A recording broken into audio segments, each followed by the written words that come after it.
What's up, party people? How's everybody doing? I'm not. Oh, by the way, I'm good.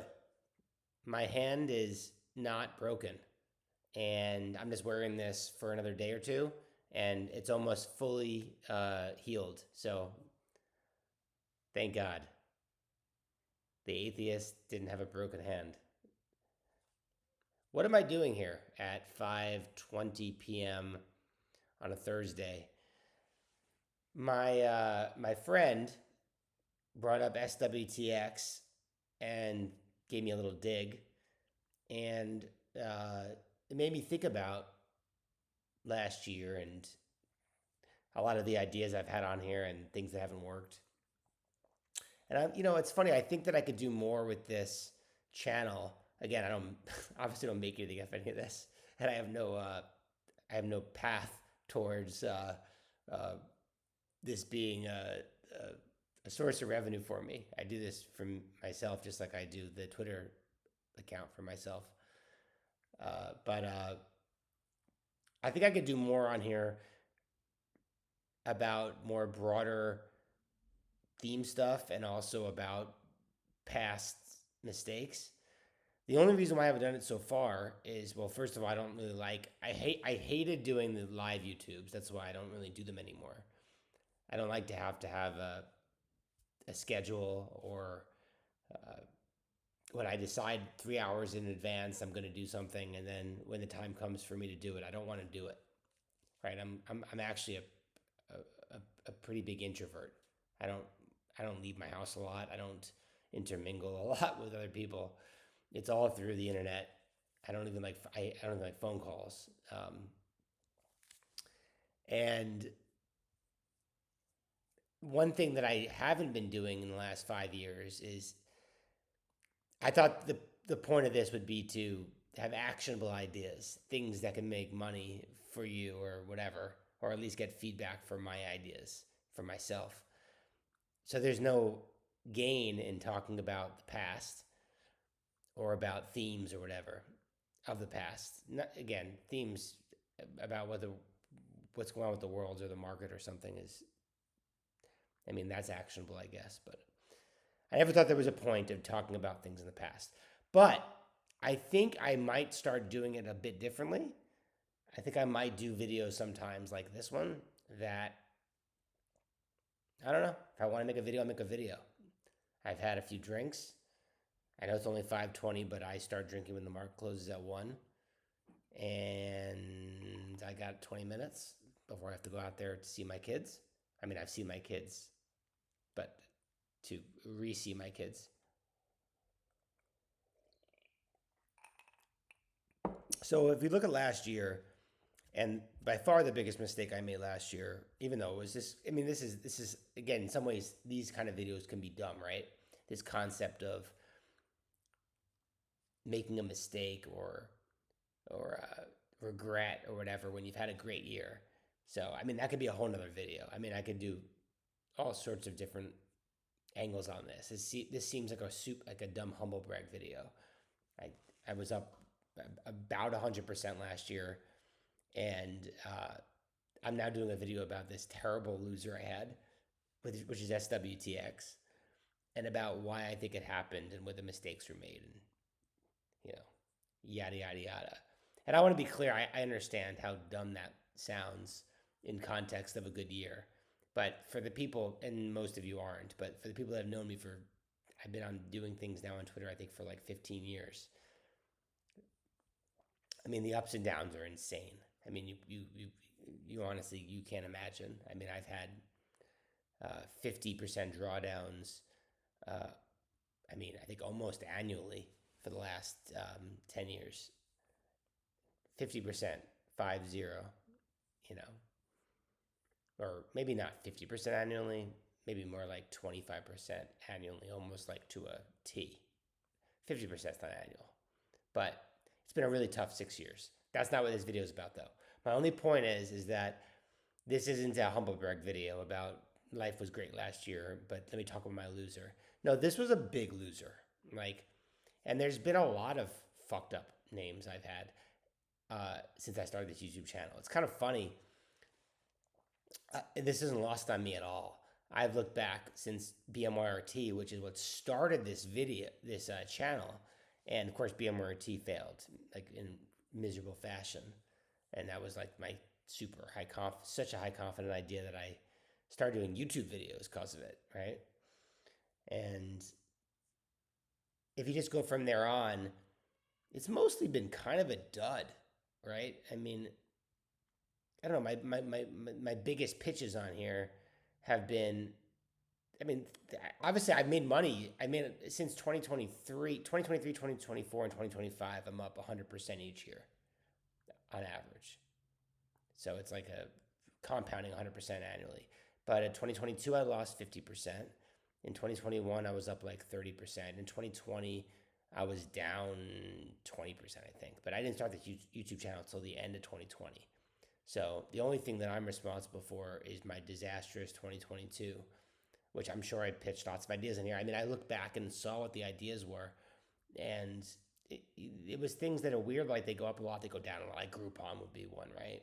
Groupon worked, didn't work, worked, didn't work, whatever.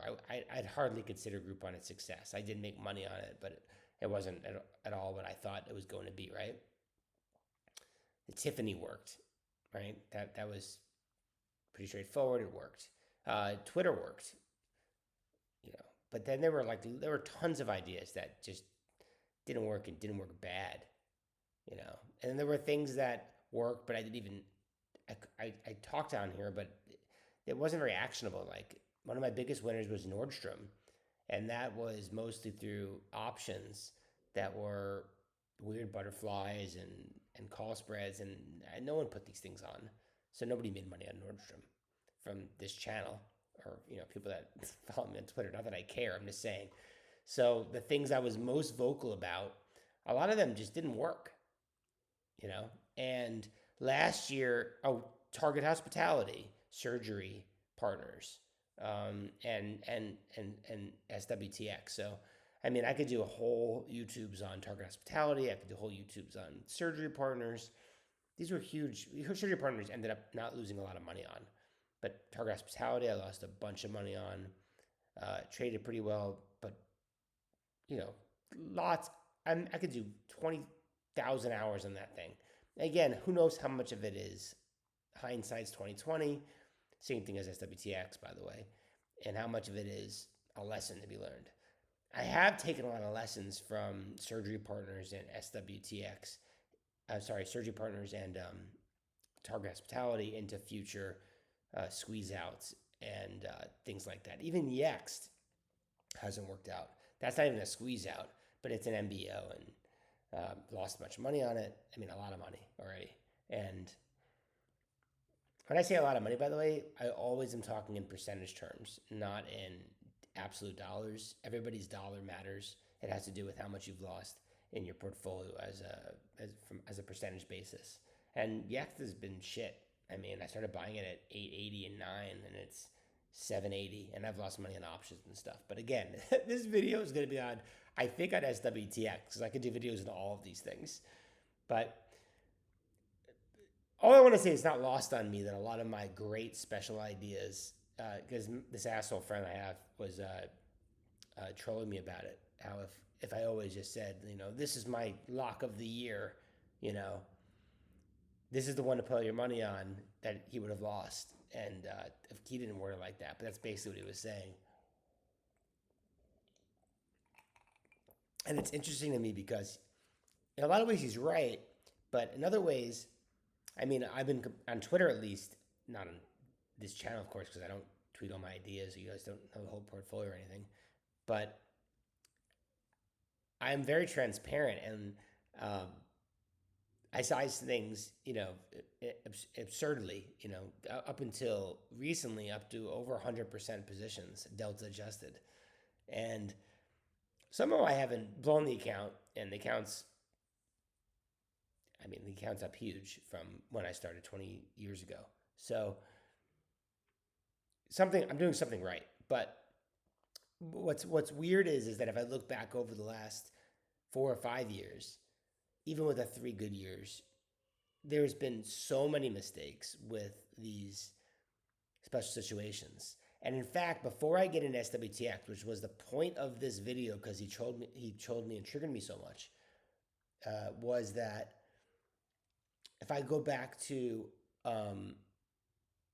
other biotech ideas that were in M&A, I've lost a ton of money on them. SWTX was the big one, but I lost a ton of money on CYTK and I lost a ton of money on SGEN. And they both were in advanced talks, $10 billion, biotech companies, and both broke. And the real irony as I'm talking to you right now is that I have this RVMD position on. And I swore I would never do advanced biotech M&A ARB ever again. I did. I said I'm never doing it again. And here I am. I have already made a bunch of money on RVMD. And I'm sitting here now with like a 30% delta adjusted position on it. And this one isn't even advanced right now. I mean, this one is now a new buyer. And it's not advanced. And honestly, there's no reason to be as enthused about it as it would be in kind of a vanilla advanced, situation. And here I am, and I guess I just don't learn. I don't know. I don't, because that's where I'm going to get to with SWTX. But SWTX was the third. CYTK broke within 2 days, right? That was what I thought was a very vanilla thing. Novartis in advanced talks. It was around JP Morgan. I mean, those things are usually like, I asked an ARB friend recently, and he told me that advanced talks with one of the four major publications, WSJ, Reuters, FT, and Bloomberg, he said it's like 90, he's like 90, I think he said 97%. And then it goes up to like 98 if two people report it. I mean, I'm at like 95 when advanced talks hits. Sometimes advanced talks could be like within weeks, and that's not the same thing as imminently or as soon as tomorrow or whatever. Anyway, again, not the purpose of this video.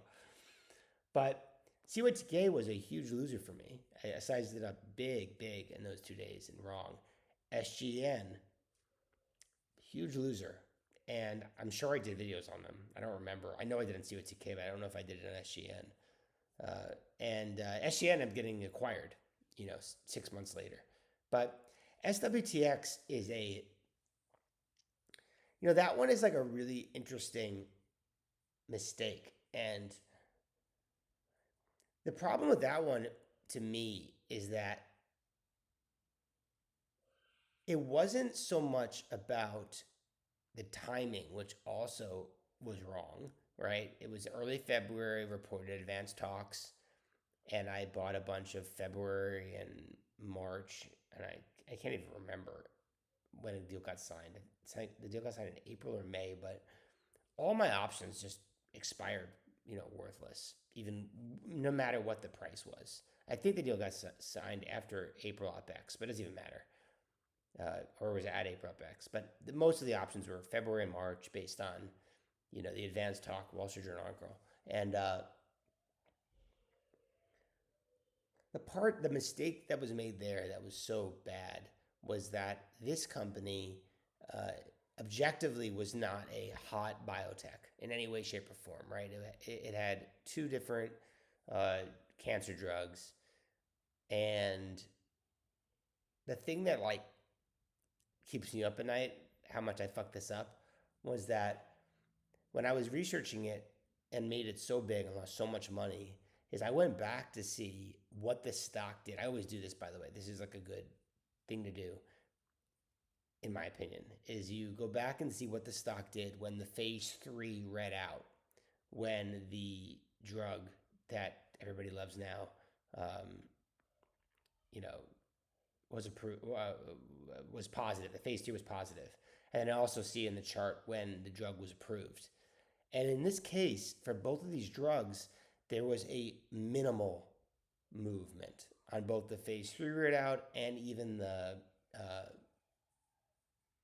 drug approval. And that's odd, right? That's kind of odd. I mean, it could be that the phase 2 readout, the stock went up, 100%. And people thought, oh, this was an obvious phase 3 positive situation. That wasn't the case here. What happened with this thing is that this was a very niche, rare disease kind of cancer thing for these, for these two different drugs they have, and this wasn't the type. Not all biotechs created equal. Like this wasn't the type of thing that was a revenue multiple that you should be putting on um, other takeouts. And so that's the first thing that bothered me. People on Twitter thought this was like $120 stock, $70 stock, $80 stock. They thought the pickup price would be huge. There's crazy growth with the current revenue base of the drug that was approved, and then the other one that was already commercialized, and the other one that was just approved in February of 2025. That we're talking whatever it was, huge sales and gigantic peak revenue numbers. And yeah, I wanted to believe it. I wanted to believe it. And by the way, the fact base made me believe it. So the fact base was I then go back and look to see what the stock was trading at over the course of November, December, and January, leading up to the article in early February. And you want to pay more weight to the earlier stock price, like say January, than you do December and November, because you don't know when they started negotiations. And there's going to be a premium off of the unaffected, though that's not, of course, the only way that they come up with deal prices. If it's a competitive auction, then it's just based on what the buyers think the company's worth based on their own NPV. But in this case, my memory's a little stale, but I think the stock was trading in the low to mid 30s for most of January, December, and November, I think. Again, I did not research that for this video. I just did this out of the blue. And the stock, when we started buying it, was in the mid 50s. Now, since then, I think that the difference was that the PDUFA was coming up, and the drug was approved or going to be approved for their second drug. So I think the idea was that adds value above and beyond what the stock was trading at. I don't know. My mind contorted all sorts of different things to make the true unaffected like 40 or low 40s, right? And it's biotech. So if you use 40 as unaffected, if that drug is going to be approved and it's 100% premium, that's 80. If there's just 75% premium, that's whatever it is, 70. And for me, this company was growing rapidly. The original drug was growing rapidly, and then I thought the new drug was good. And I did research on the competitive situation. I think there is competitive issues with both drugs. One of them has a drug that just read out of phase 3 that was positive like a few weeks ago, and then the other one has a competitor that's in the marketplace. But again, I don't know anything about biotech, so for me, I'm leaning on everything I read and falling victim, I guess, to what others think about what the quality of the drug is. But I guess that's the most important point of this, is that this was not a high quality company. It was a $3 billion market cap before the M&A stuff, but this was not some sort of like household name out there. And this is not CYTK today. This is not ABVX. This is not even RVMD. These are really high quality companies that definitely have a moat and an interest for big pharma. All three of them. CYTK the least of the three, but it's there. It counts. And I just kind of lumped it into that. I just thought, oh, whatever. Pharma's interested. And then there's other things too, by the way. So, you have Merck KGaA, which is not a $500 or $300 billion pharmaceutical company. I think my memory was it's like a 60 or 80 billion. I don't even remember. I don't want to change the video, but it's not that big of a company. And whatever it is, they said they had X number of billions available for M&A, and it was, again, I don't remember exactly what it was, but it didn't fit this. It was a round peg into a square hole, right? And I just let it go. Oh, in fact, I remember talking to you guys on here. I said Merck KGaA is not the buyer. They're not going to buy them because everything they say about this makes no sense. And what ended up happening was they did buy them, but for a fraction of what everybody thought they were going to buy them for. And obviously things didn't fall into place so smoothly, right? They didn't buy them until whatever it was, late April. Again, I don't remember the exact time frame versus early February. And if you look at the background of the proxy, the price wasn't even debated. It was around the price they were going to pay within $2, right? So it wasn't like some sort of like $20 bid ask and then they bridged it. And then you have like 10B plans going off by the chairman and the CEO at $70 a share after the articles hit. When they're, it's $20 higher than what the deal price was. And then again, my rationalization for that was they can't cancel their 10B plan. So there were like a gazillion mistakes made here. I had a great January in 2025. I was up like 30% or something, some absurd amount of money. I don't even remember why. And 2024 wasn't, I just had the Nordstrom thing that just happened. And I said I was up 100% every year, but I wasn't. It was just averaged if you average it out over 3 years. But I just was kind of living high. And I thought the articles were strong. It was multiple articles. It wasn't just the Wall Street Journal about SWTX. It was 2 different articles, I believe. And, oh, that's my dog. Hold on one second.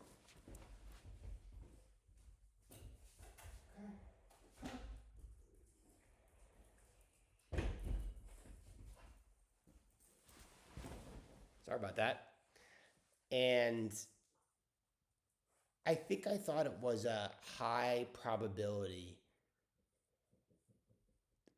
as I always do, it's a high probability of an event happening. And I was betting in these call spreads thinking that I wasn't gambling on a big price.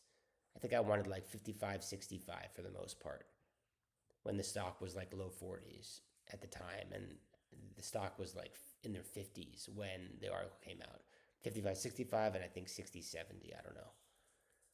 And at the end of the day, it was based on nothing. It was just based on me thinking advanced articles always hit. I mean that's it. It was me trying to back into advanced articles working. Now, I'm going to wrap this up, but how is this different than RVMD? Honestly, as I talk it out, the only difference I can give you is that RVMD is a really high quality company. And the sequence of events with RVMD is vastly different. Vastly different. So SWTX never had a price mentioned. Okay, that's the first thing. This one does. Second, RVMD had 2 different buyers already. It went from AbbVie to now Merck. And so you have much more information from 2 different sources, FT and Wall Street Journal. Now, RVMD is not some 90, 95% situation. I mean, it isn't. I mean, it's a big, big company. And the sequence of events already have already been just much more non-traditional than, as soon as this weekend, it's about to buy. In fact, that was the original article with AbbVie. That's why I got involved. I thought it was a very clear vanilla thing. So this has a lot more risk in it than it might seem. I'm still extremely, positive for what was I was going for constructive on RVMD working for a lot of reasons. But that one, look, who knows, a year from now I'll be doing a video on that. The good news is I won't be losing the kind of money percentage wise on RVMD that I lost in SWTX. That was a huge loser for me, huge. But RVMD is big now. It's like 30% delta adjusted, and it's mostly common with a lot of February call spreads and a little March. But my only point is that with each of these events, and I could do one for every one of them. I can go back and do target hospitality. It's easy in hindsight to see all the glaring problems there. Though again, that one was mostly, I think, them losing that contract in June. I think they would have taken it private if it wasn't for that. And the problem I have though myself is that as I did more work on the company, I saw that the business was it was low quality. It was terrible. And I was just banking on the 70% holder taking them private because they already own 70% of the company. So it's like, what's the point of them lobbying a public bid? That wasn't to like try to smoke out other buyers. They could do that privately. They're stuck, and it was cheap. And the lesson with that one to me was that I can't get huge in shitty companies. The same thing as SWTX. But SWTX wasn't even that expensive to me. Like it was the revenues were growing rapidly. So I don't know. I don't know what this is all about. It's giving you some real time, or definitely not real time. It's been about a year since SWTX happened, and some real feedback about why that went wrong. Right? There was no price mentioned. It was kind of an esoteric company that no one really was interested in, at least in the biotech world before this happened.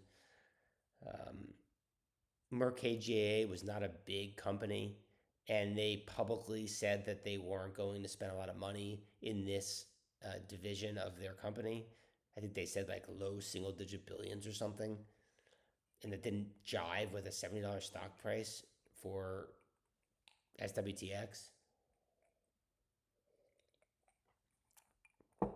I mean, yeah, the chairman is selling 1/3 of their stock at 70 with a 10B plan. There's a gazillion things that made this dumb in hindsight.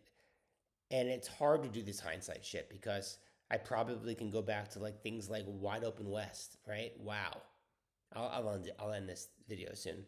But with Wow, that one was the biggest shit burger of all time. And when the stock was 330 to 340 the day before earnings, I was still buying it, and it got sold for fucking 520, which was a shitty price from a year earlier, but an amazing price from the 340. And I could easily be doing a video right now saying how Wow's $1 and how why did I get involved in a leveraged shitty cable company that I should never have been involved in. And that really is the crux of all of this merger arb, pre-event stuff.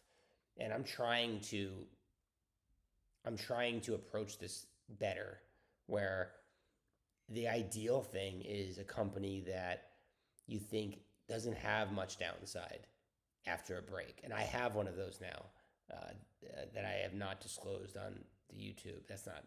I guess that's a spoiler or a teaser.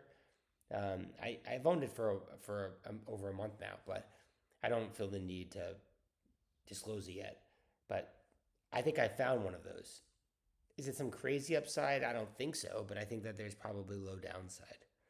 And, forward, of course, that's not a MBO or a squeeze out, but I think that is something where it's little to no downside and maybe even more upside if there's no deal. But it has all the macro risk and trucking risk and all that other shit that, of course, I know nothing about, and I'm just riding a wave of whatever that is.